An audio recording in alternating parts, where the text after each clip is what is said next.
There was a recent balance patch that hit Hearthstone, and as part of the balance changes, a number of cards got buffed. We also had a new legendary that was released. Everybody got a free copy of it.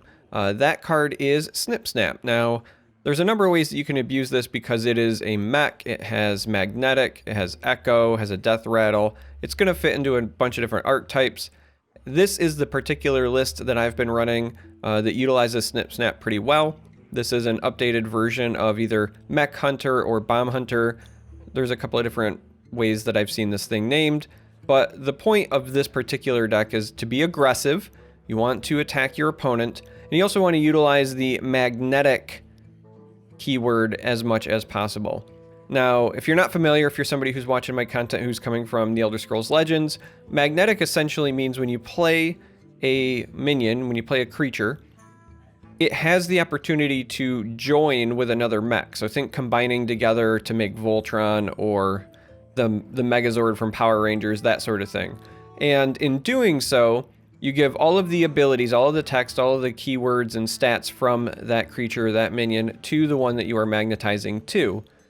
And that means that that creature, if it was already on the field, can then attack. And so it's like pseudo charge in many ways. So this deck tries to take advantage of that. You play some early mechs, some resilient ones. Things like upgradable Framebot are perfect for that. It's just a vanilla 1/5, which by itself doesn't seem very great. But if you're going to follow it up by adding something like Snip Snap to its body, if you're adding Spider Bomb, or later on, you know, the big powerhouses are things like War Gear here, which again looks pretty vanilla. It's just a 5/5 for 5, but because it has magnetic, if you're attaching this to a Framebot, then suddenly you've got a 6/10 that can attack when you've played the War Gear. So that's what this deck focuses to do. This is the particular list. There will be a code in the video description, so the deck code will be down there if you want to import it. For the most part, it's pretty standard. I do a couple of things that are, I guess, considered non-traditional. I'm only running one tracking, and that's mostly because I wanted to sneak in a Direwolf Alpha. And I'm also running one Unleash the Hounds. Some versions do, some versions don't. The combination of these two oftentimes means that you can help use it as a board clear if you have the both of them. Direwolf Alpha is also a great way to make your bombs be able to attack and then suicide. So if you've played Boommaster Flark, for example, and then you lay down a Direwolf Alpha, you can use that to get some extra value out of your bombs. And you know, this has just been what's been working for me thus far. So this is the list. Like I always do with these videos, we're gonna go play a couple of games so you can see it in action, get a feel for the deck. But this is what I've been playing so far at the start of the June season. Rexar versus Thrall. For Doomhammer. Right, this might be a wee bit rough. We're gonna send those back. Depending on the matchup, those could be amazing, but we need some early game. If we are against the Spell Shaman, we could be in for a long game. And not in a good way.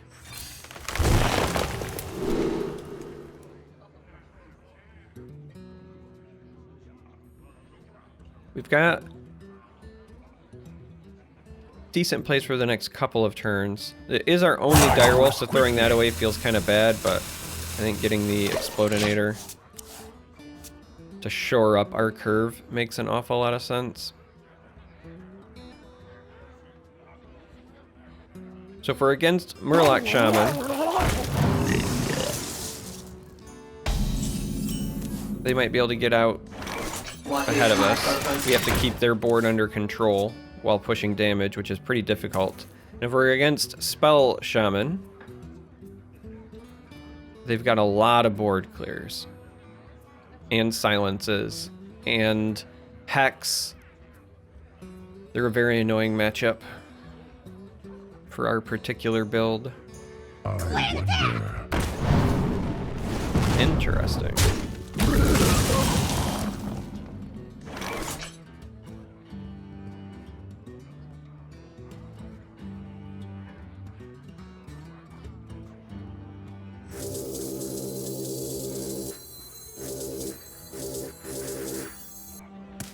We're just gonna take the bomb here, I guess. I comply.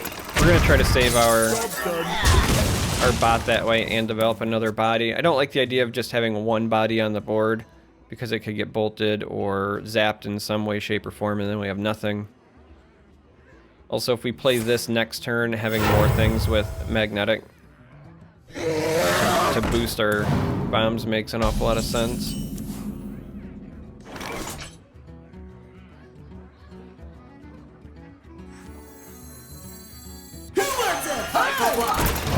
Alright. We're gonna go this route. Worried about Lightning Storm as well. The problem is that Shaman just has so many tools available for clearing our threats that it's very difficult to play around things. Engaging TC-130 into dislocator. Mind control tech was not one of the things that I was worried about running into there. That's a great top deck for us, though. Ooh, I wonder what this does.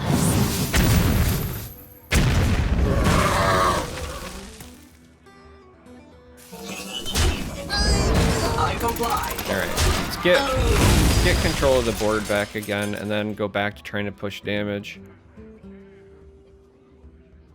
as best we can. Yeah, there's the Lightning Storm. That's why I was saying as best we can. I had a feeling that something terrible was coming our way.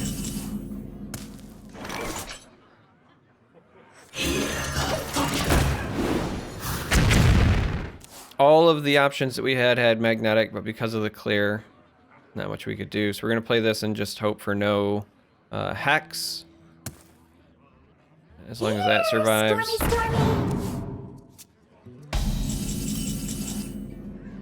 Alright, that's a good pickup. Problem is that the spell that they just went to get is probably another board clear if it's this particular version of Shaman. But we can at least force them to use it. We're going to play Flark anyway because it represents a lot of burst damage. And the reality is if they don't clear the board here, then we probably just win. Because we have, with the magnetic options, a ton of burst damage in hand. So.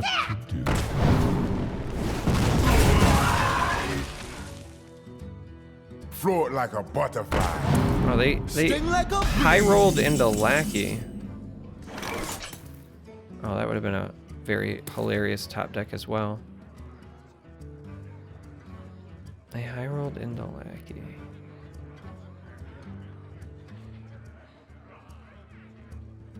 A couple of different ways that we could tackle this particular problem. This is going to attack either way. I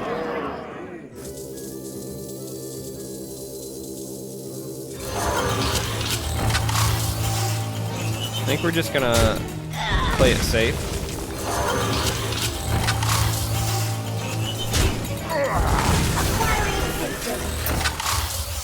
And again, clear. We could have pushed a decent amount face, but it wouldn't have been enough to finish them, and Witch's Brew provides a lot of burst healing to Shamans, so if you can't finish them off, it's sometimes reckless to take all-in plays. You want to represent consistent pressure. And if they board clear now, they essentially have to do it twice, because otherwise we're still going to get 4 microbots that we can attach to magnetically.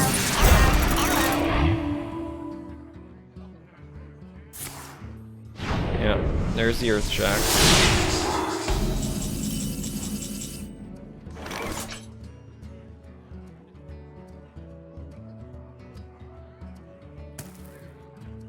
That's unfortunate.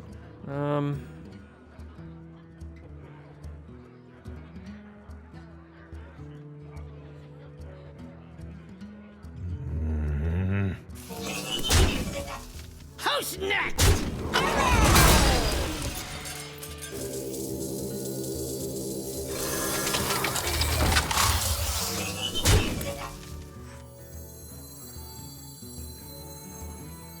I really want to try to save that ward here. for burst damage to the face. That might be a mistake, not playing it and clearing this out, but...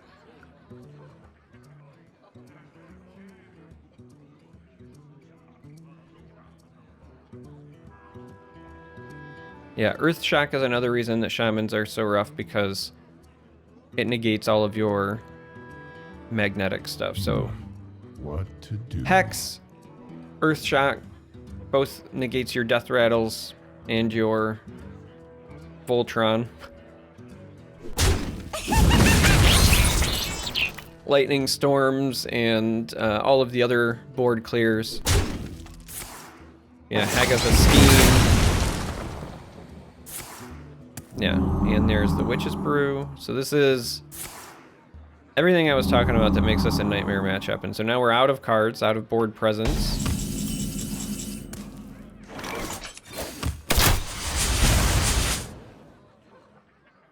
I mean, I guess we could save that and then hope to find something that flooded the board and then get the immediate value. Float But like a butterfly. we have Sting like no a bee. pressure. Yeah, there's the Hex. Speaking of no pressure.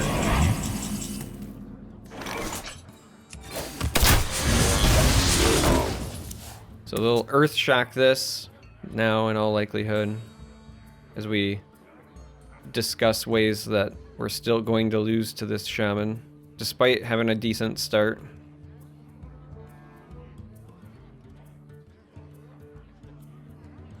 The calm before the storm.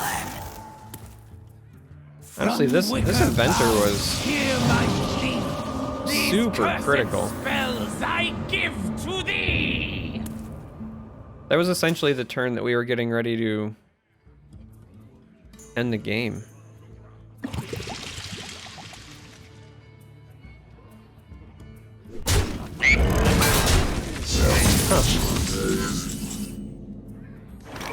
Maybe they fear Unleash, because if they switched that around, they actually would have had an additional creature still on the board.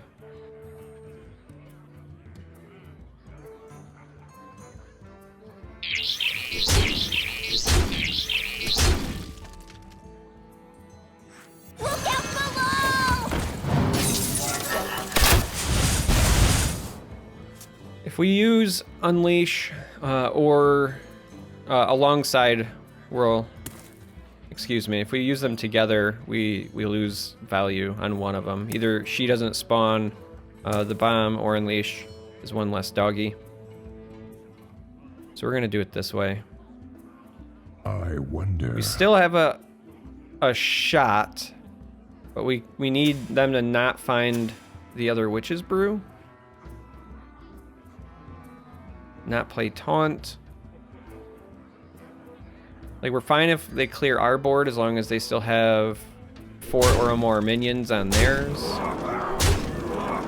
Alright, that's not a good sign.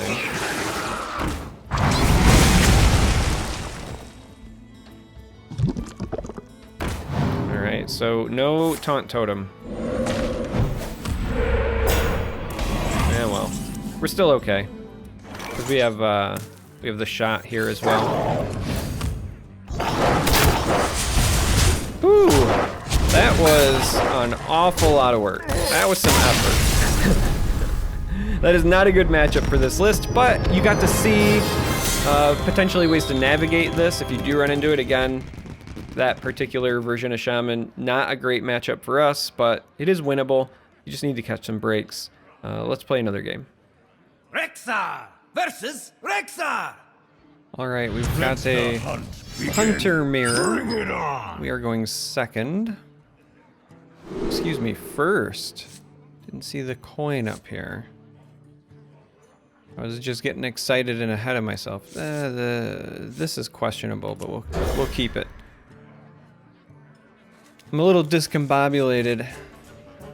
For you guys, this is likely me jumping into a game instantaneously after the first one finished, but for me, in terms of recording, I stopped, went and took my kid to the dentist.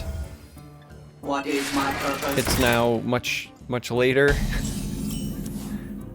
I lost a bunch of games in between. I was trying a new deck while I was in the waiting room. This is kind of a tough call here. I normally like saving this for removal, if I can help it, but we'll need the extra body. So I could always play it next turn along with this. This could just be attack and take a shot. I just really dislike that play. Could also just play another Mecharoo, but then next turn is not great either. Yeah, I think that's what I'll do. Quickly. Develop the board, develop the board, develop the board. Our top deck didn't help us a whole lot.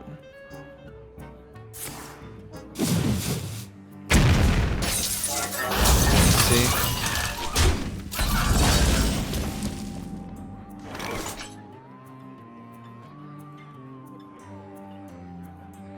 Well, we'll trade a bomb for their bomb, I guess.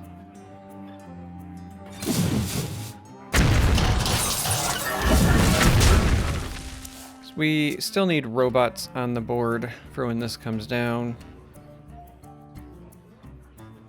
So we'll likely play this next turn, and then hopefully we'll find a 2 or a 3 drop the following turn to pair with the tech.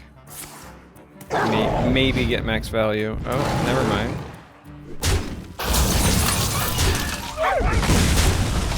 Oh, interesting. I thought they were gonna go for the old full clear Aruni. I mean, they'll get it here, but at least we get our microbots. But it does mean that this now does not get the value we were looking for.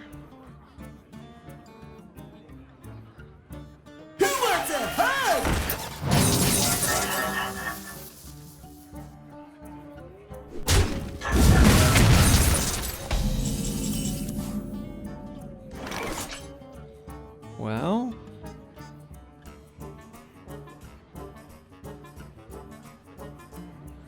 we have a couple of different ways that we could approach this particular situation.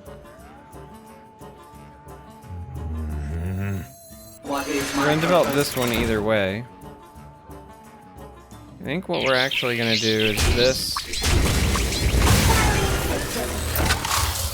And in the mirror, it's really important to try to keep their board clear as much as possible, because then you shut down all of the bonus that the magnetic keyword provides. So keeping things clear is Ooh, I wonder what this does. rather important.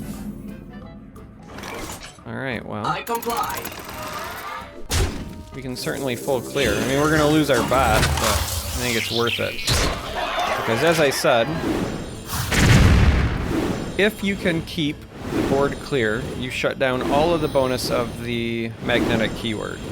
And in this particular mirror, a single big thing like this, you only have 2 fears. One is Venomizer from them, but there has to be something on the board they can play and then attack into. And then the other thing is Spider Bomb, paired with some sort of immediate activation, but they did just play 1 Fireworks Tech, so they only have 1 left, and we can only hope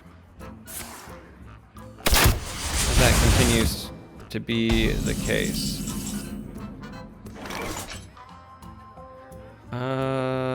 Well, this is not quite lethal, but basically lethal. So we're gonna go ahead and get him to 7. We're gonna play Flark. Now, again, we're gonna lose our Flark, but we're also gonna blow up all of these bombs and put our opponent at 1 health, essentially. So even with a Zilliax coming down, that's only gonna put him at 4. Well, technically, I guess the Zilliax could put him a hair higher, but that's a dire situation for our opponent to be in.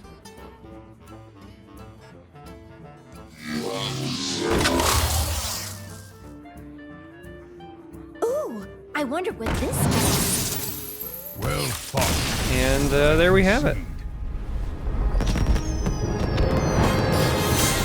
Yeah, I don't remember how many stars there were. I think I was like up here after the last video, and then I lost like 2 or 3 games while I was in the dentist waiting room. But anyway, it's good to win. Good to win. So this wraps up this video. If you made it this far, thanks for watching. I appreciate it. Maybe consider subscribing or whatever. I'm not your dad. I'm not going to tell you what to do, but I would appreciate it, and I hope to catch you in the next video.